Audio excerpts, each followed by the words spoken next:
Welcome into the Locked On Knicks podcast. Gavin Shaw, Alex Wolf, back at it again, answering your questions. What's the backup plan if something goes horribly wrong with OG Anunoby, or even if he stays and potentially gets hurt? And we'll talk a little Rokas Jokubaitis and Julius Randle ceiling. All that and more next on Locked On Knicks. You are Locked On Knicks, your daily New York Knicks podcast, part of the Locked On Podcast Network, your team every day.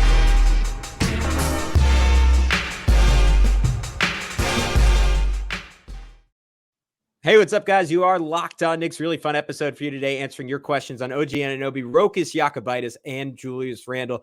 Before we get into that, we want to remind you that today's episode is brought to you by Gametime. Download the Gametime app, create an account, and use code LOCKEDONNBA for $20 off your first purchase. Terms do apply. And I want to thank you for making Locked On Knicks your first listen today and every day, because we are now available on all platforms. So if you're not doing it every day, become an everydayer by hitting that notifications bell on YouTube and being sure to subscribe to the channel to ensure you never miss an episode when we cover the draft, free agency, rumors, and have cool guests like Howard Beck and some of the many draft gurus circling the internet right here on Locked On Knicks. But who's going to be talking to you and those guests every single day? I'm Gavin Shaw, your favorite play-by-play broadcaster's favorite play-by-play broadcaster, heading up yesterday, by the time you're listening to do the New York State lacrosse semifinals. He is Alex Wolf, editor-in-chief of The Strickland, the greatest Knicks website in the whole wide world. You can check them out on all forms of social media at thestrick.land. They also have a lot of cool gear. So you should check it out and become a better Knicks fan by reading, writing, and buying. Writing, Alex, I'm recruiting some people for you. Anyways, let's get into it. Continuing our mailbag from last week. First question comes from Steve Thomas, who has asked really good questions. So shout out to you, Steve, at DarkSteve590. He wants to know, I don't think we need a trade to fix the starting lineup, but I would like to hear thoughts/suggestions about bringing a younger wing to backup/start when OG inevitably gets hurt during this season. Alex, I want to caveat this. We decided, partially for the sake of content, partially because even if it's unlikely, could be on the table, to expand the realm of this question, include like, all right, what if the doomsday scenario doesn't sign? What about just the bad scenario that he could potentially get hurt? And like if the Knicks actually have room to bring in anyone if they decide to pay OG Anunoby. Yeah, I mean, I guess that's the big thing, right? Like with how Steve worded it, with someone younger to back up or start when OG inevitably gets hurt. I mean, he's pretty young by himself. Like he's going to be 27 this year. So I mean, he's just like comfortably entering his prime. I feel like that narrows it down to roughly like the draft, because otherwise I don't know what, where you would find the diamond in the rough that would potentially be the guy that could step in there. I mean, I just did the shows with the No Ceilings guys, and I really liked the sound of like Ryan Dunn, for example. I know a lot of people in the YouTube comments were like, no, he didn't shoot good, whatever. And like, maybe that's true, but if you just want the defensive impact of an OG Anunoby, he might be able to get there within the year or whatever. Like he seems like he's inarguably like the best defender in this draft, and just is being held back by the fact that because he played at Virginia, they don't really highlight people on offense that much. He only shot 20% from three at Virginia this past year.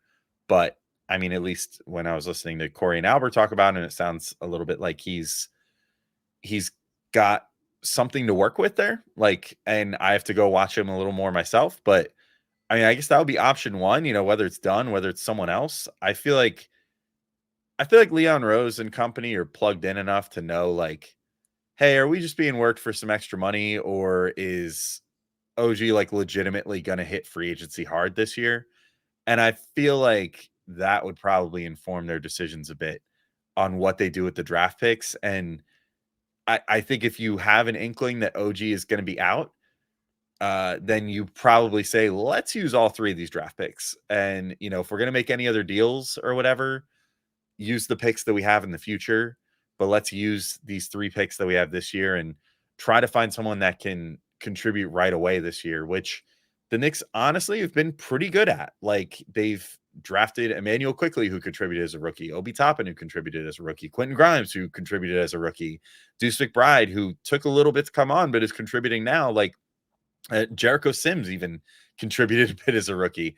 So they have a good track record with this sort of thing. So I would say the draft would be the way to go, especially considering there's a number of wings back there. Maybe you we've seen like good championship level teams like the Nuggets, for example, use those late first round picks and have rookies come in that can swing a playoff series for you or swing a potential pursuit of a title. And losing Anunoby would immediately set the Knicks quite a bit back in that pursuit. But, maybe you could have someone that could at least keep them somewhat level, especially considering you have a Josh Hart on the roster still and a Dante DiVincenzo and a Deuce McBride and all these other established faces. You would just need someone to kind of step in there and play about 20 minutes a game. So I would say the draft probably would be the way I would go.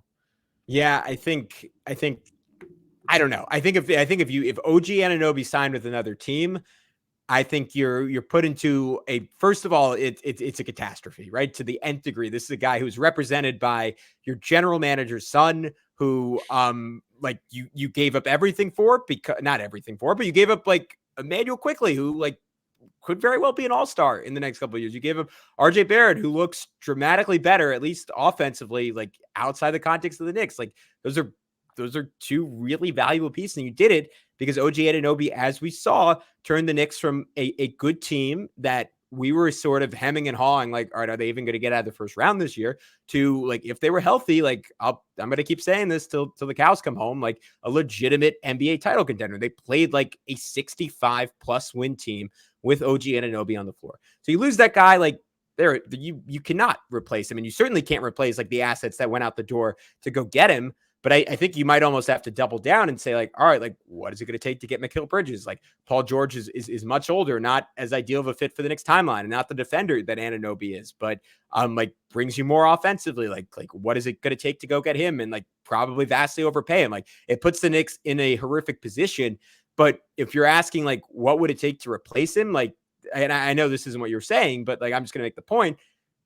They're not going to find that guy in the draft. And like, and the Knicks know that, like, we all know, like that guy's not there waiting in the draft. And like, I think even with everyone they get back, like their ceiling drops off and their floor even drops off a decent amount with no OG Anunoby. But to actually answer Steve's question, which like, he's not considering this disaster scenario, though I should note before we move on, like there was a report out there by Jake Fisher of Yahoo that like maybe like we shouldn't be so certain he's coming back. Like I'll just read the quote out.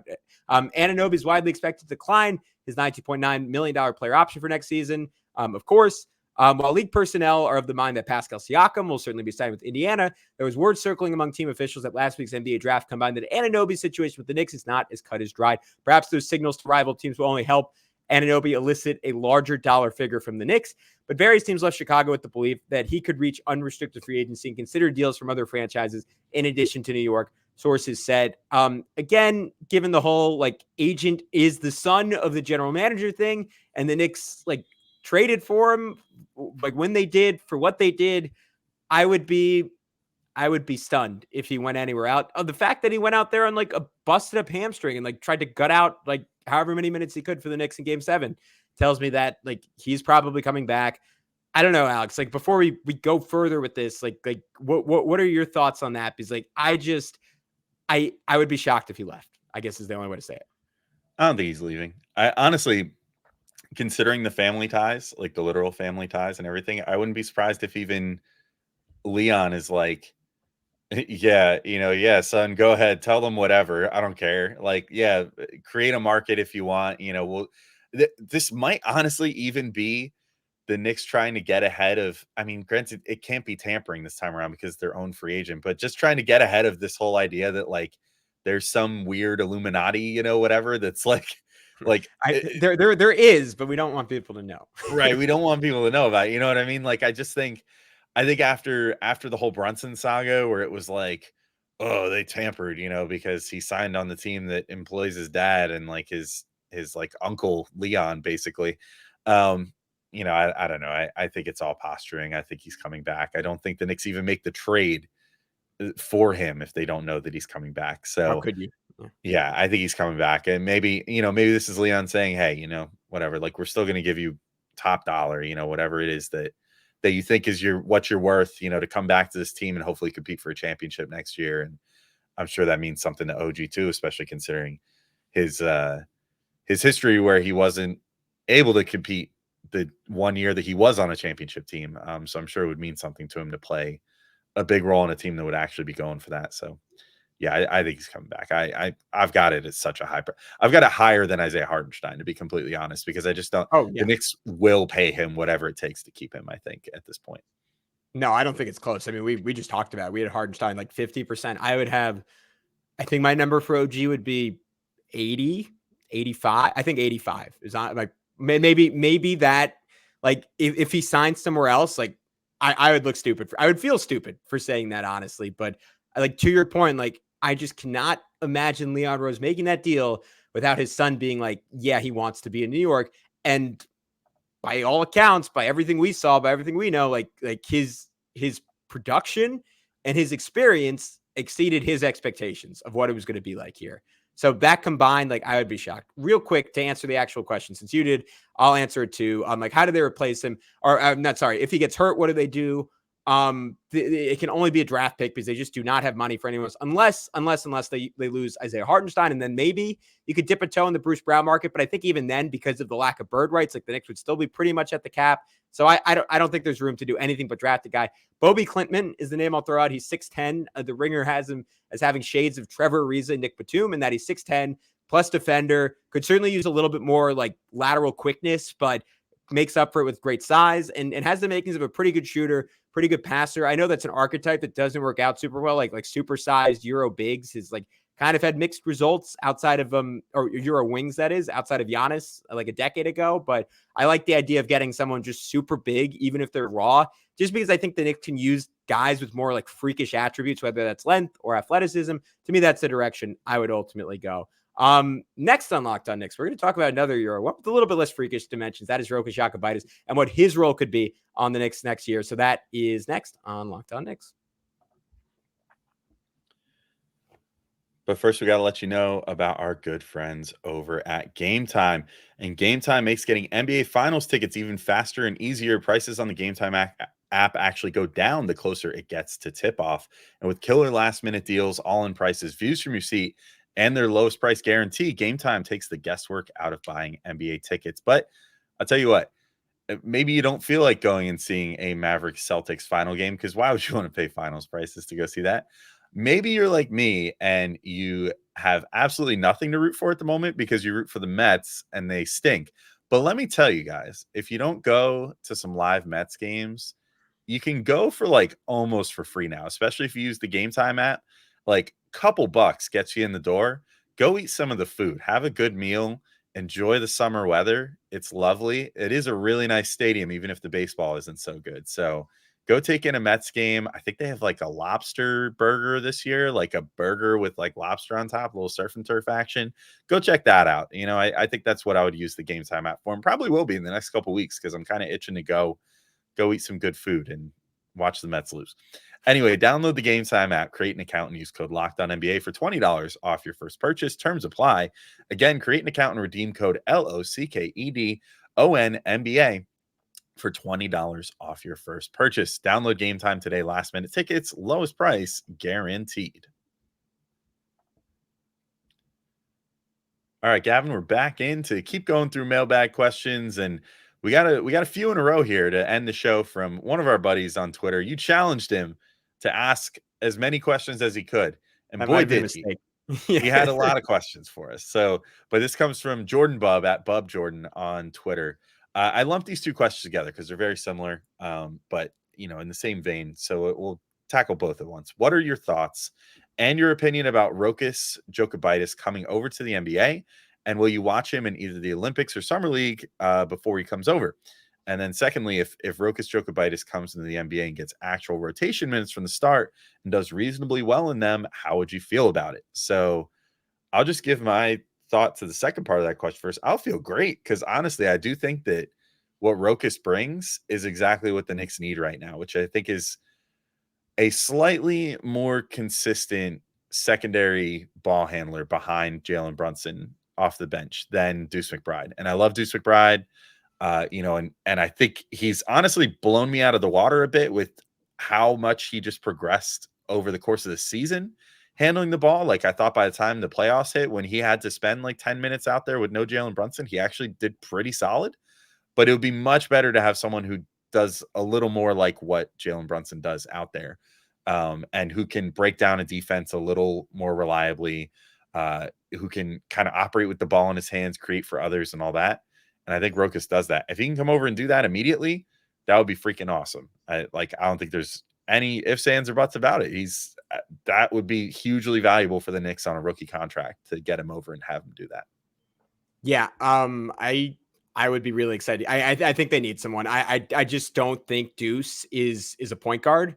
At the end of the day, like you just see it in high pressure, high leverage situations. Like he had his moments in the playoffs, but for the most part, he faltered. And maybe that's something that can improve on the margins and get better at. Like I think Rokas is someone who can come in and, like, since he was a teenager, frankly, like he has been a pro since 2018. That is 6 seasons. He is still just 23 years old. Like, he's shown it. And to me, the most encouraging stretch of basketball we've ever seen from him was in FIBA last year, where, like, unlike playing for Barcelona, like, he got substantial minutes, like playing for Lithuania, played 25 minutes a game, put at 12 points, 5.3 assists, which is, like, when you consider for his career, even including those numbers, he only averaged 2.8 per game. That's really impressive. The 3-point shooting has always been on very low volume. Like, he's never, as a pro, put up more than 2 threes a game. He put up about 2.5 playing for Lithuania, shot 57% from 3. I don't think that's really who he is as a shooter, Alex. Like, for his career, his free throw number is only at 75%. But if he could up the 3-point volume a little bit, even if it dips below 40%, like, I think he's someone who could come in, give you 15 minutes right away. And as long as the Knicks have a role for him, and the part that gets a little tricky there is, like, if everyone's healthy, like, are you pushing Deuce back out of the rotation, which is hard to stomach given how exceptional that guy was for us and how many big moments that guy had for us. So that's the part that's a little uneasy. And, like, maybe there's a world where they tried to trade Deuce, and that would suck given the contract he's on. He has a lot of value because of the contract that he's on, but I would obviously be ecstatic if he came over and replicated that. And I think because of his high level pro experience, playing in the best league in the world that's not the NBA and EuroLeague, I think he's ready to come over, give the Knicks some solid minutes to make that decision to transition to the NBA. Yeah, I'm with you there. I mean, I think I think also too, I don't know if they have to be mutually exclusive, like him and Deuce, like as far as playing time goes. I think that they could just kind of become the new, like, we never got to see it as much as we probably wanted to, but, like, Deuce and IQ did pretty well together when they played, and, you know, had actually, like, nonsensically high plus minuses and, you know, lineup data and all that stuff when they played together. So I don't see any reason why those two couldn't play together off the bench, especially. And, you know, those two plus Josh Hart, you know, plus Mitchell Robinson potentially, if that's who ends up sticking, and, you know, then kind of just rotating in, like, whoever's not getting a rest of Randle or Anunoby or, you know, whatever, and still rocking a 9-man rotation. Like, I that sounds like a pretty solid bench lineup to me. That sounds like a bench lineup that could possibly, you know, compete with some starters that some of the lower teams in the NBA are throwing out. So, yeah, I think that he could totally translate really well. I guess the last thing that Jordan had asked here is, will we watch him in either the Olympics or Summer League if he comes over? The answer is 1,000%. I have woken up to watch Olympic games for far less than a guy who is potentially coming over to the Knicks. And I think by the time the Olympics are being played, we would probably know for sure if he's coming or not. So if we know for sure that he's coming to the Knicks and then he's going to play in the Olympics, heck yeah, dude, I'm going to set some alarms. I'll get up early if I have to watch that, because I've done, like I said, I've done it for less. I was getting up to watch Frank Ntilikina games playing for France at like 6 a.m., you know, in New York time. So, like, yeah, dude, I'll definitely watch him all the way. It hurts my heart that you threw it for less in there. Like, that was our guy for a while, Frank Ntilikina. But he was signed already. Like, we knew who Frank was yeah, already. no, You know what I mean? It wasn't for like scouting. You know what I mean? Like, it was just for support. So this would be like for scouting and support. Right. Yeah, both. Okay, that's fair enough. And former Nick Mindaugas Kuzminskis, you know, I think played Jokubaitis. Yeah. So. There was a tweet. I gotta find it after this episode. Someone put out a 7-minute Mindaugas Kuzminskis was different video of just like clips of him hitting like floaters and threes on the Knicks, which is pretty cool. And he kicked the US's butt this past summer in FIBA. So that'll be fun. You know, it's cool. This is an aside, but one of my best friends who's been on this podcast, Marcus Bearhall, is going to be, I believe, at the US Lithuania game for the Olympics. So I will ask him for an in-person report. And I will talk back. Of course, we will watch it too. Even if he's not coming over, we'll probably talk about that game in depth. But yeah, I'm super excited. I'm ready for Rokas, Alex. We've been like kind of been being edged for like half a decade now on him, almost. Like let's get it over with. Let's bring him over. Let's make it happen. All right, we're gonna wrap up. Talk about Julius Randle. Jalen Brunson made a jump after a jump. Does Julius Randle have one more leap in him as he enters his 30s? We'll talk about that next on Locked On Knicks. But first, we want to tell you about our good friends over at PrizePicks. You might be home saying, hey, what is PrizePicks? Well, let me tell you. PrizePicks is America's #1 fantasy sports app with more than 5 million members. It's more than just fun. It's more than just a fun and exciting way to get in on the action while you watch your favorite sports and players. So many of these daily fantasy sites, you're competing against people who went to an MIT, went to a Harvard. They know how to do statistics. They have a lot of capital on hand to place millions and millions and millions of guesses.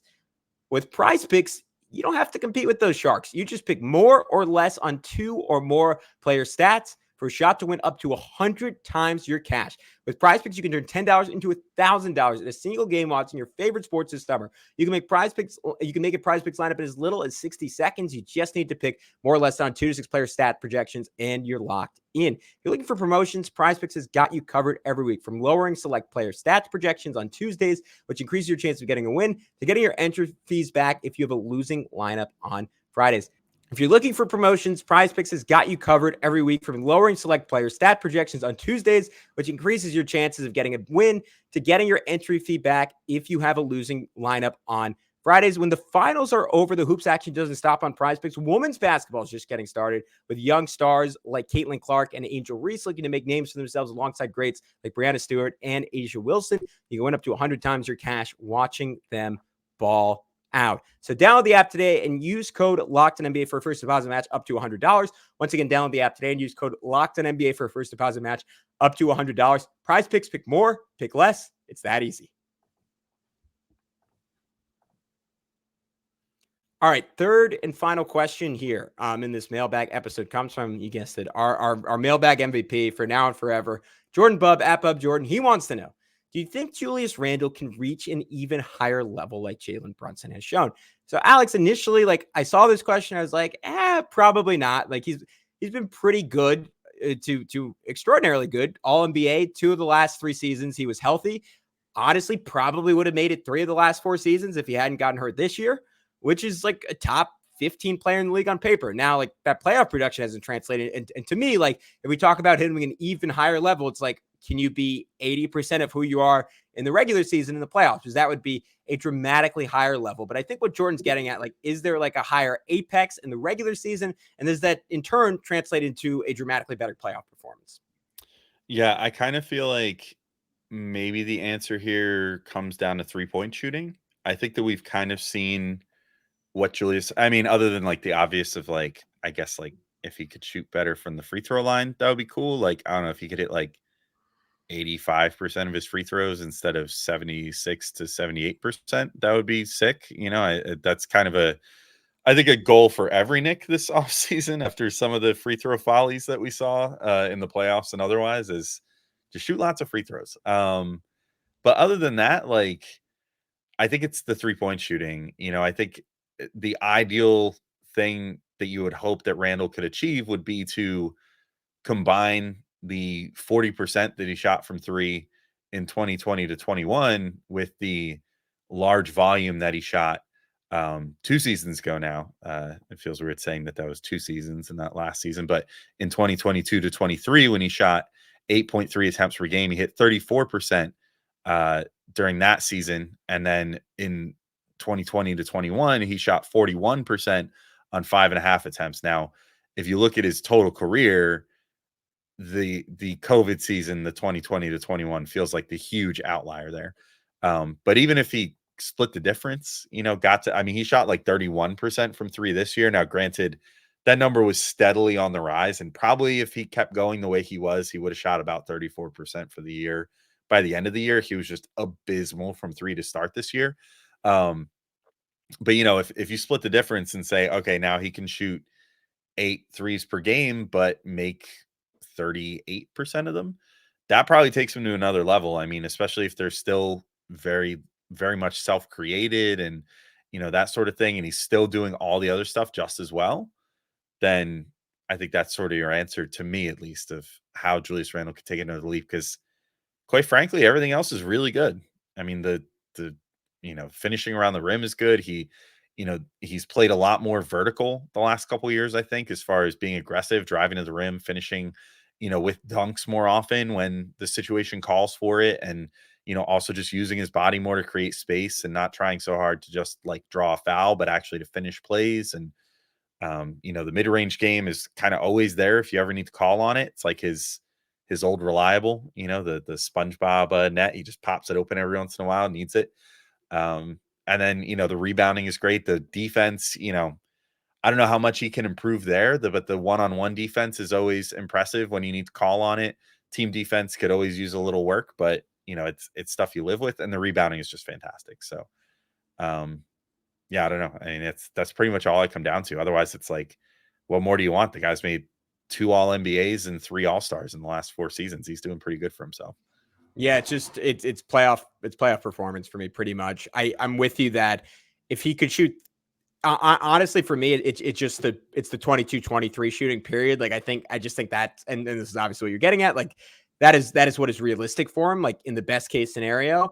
And last year it seemed like he made a conscious decision to be like I am a 6'9", 260-pound ball of pure athleticism and fury. Like, let me just punish my opponent every single night using that. And like, I'm okay with, like, if that's who he is at the end of the day as a scorer, that's fine. Like, and he's still going to always have some gravity, just because, like, if you're playing off him and you're giving him a lane to drive to the rim, like, good luck once he gets momentum. Like, it's a little bit Giannis-y, where it's like, are you really want to play off that dude? You really want to let him get ahead of steam? Like, have fun with that. But a little bit better shooting would obviously be nice.